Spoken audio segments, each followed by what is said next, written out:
Sri life தள பார்வையாளருக்கு முதற்கண் வணக்கங்கள். ஜெர்மனியில் 1/8/2025 பல புதிய சட்டங்கள் நடைமுறைக்கு வர இருக்கின்றன. குறிப்பாக ஒருவர் தனது கடவுச்சீட்டை அன்றைய அடையாள அட்டையை புதிதாக பெறும் பொழுது அன்றைய விண்ணப்பம் செய்யும் பொழுது அவர்கள் அந்த அலுவலகத்தில் சென்று நேரடியாக தமது புகைப்படத்தினுடைய பிரதிகளை கையளிக்க முடியாது. இதற்காக டிஜிட்டல் முறையான அமைப்பு ஒன்று உருவாக்கப்பட்டுள்ளதாக ஜெர்மன் நகர நிர்வாகங்கள் தெரிவித்திருக்கின்றன. குறிப்பாக ஒருவர் நகர நிர்வாகத்துக்கு செல்லும் பொழுது அந்த நகர நிர்வாகத்தில் இந்த மேற்படி விண்ணப்பத்தை மேற்கொள்ளும் பொழுது நகர நிர்வாகத்தில் இவ்வாறு தமது புகைப்படங்களை எடுப்பதற்காக சில கட்டமைப்புகள் உருவாக்கப்பட்டுள்ளதாகவும் இது டிஜிட்டல் முறையாக நகர நிர்வாகத்துக்கு அனுப்பும் என்றும் தெரிய வந்திருக்கின்றது. ஒருவர் வெளியே பிரத்யேகமான புகைப்படம் பிடிக்கும் நிலையத்துக்கு சென்று அவர்கள் புகைப்படத்தை எடுக்கும் பொழுது அந்த நிறுவனமானதும் டிஜிட்டல் முறையாக இந்த அலுவலகங்களுக்கு இந்த படங்களை அனுப்ப வேண்டும் என்று புதிய சட்டம் தெரிவிக்கின்றது.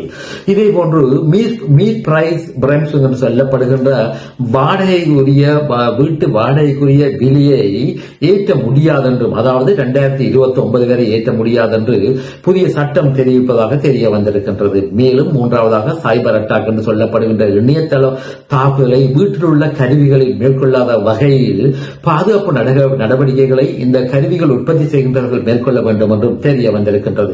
வீடுகளில் மின்சார கருவிகளை பாவனை செய்யும் பொழுது அவர்கள் அந்த மின்சார கருவிகளுக்குரிய பேட்டரியை பாவிக்கும் பொழுது இந்த பேட்டரி காலாவதியாகும் பொழுது அவர்கள் இந்த பேட்டரியை எந்த இடங்களில் வாங்கினார்களோ அந்த இடங்களில் அவர்கள் திருப்பி ஒப்படைப்பதற்கும் மற்றும் இந்த நிறுவனங்கள் இந்த பாவிக்கப்பட்ட பேட்டரிகளை திருப்பி பெற்றுக் கொள்வதற்கும் கடமைப்பட்டுள்ளதாக இந்த புதிய சட்டத்தில் தெரிவிக்கப்படுகின்றது.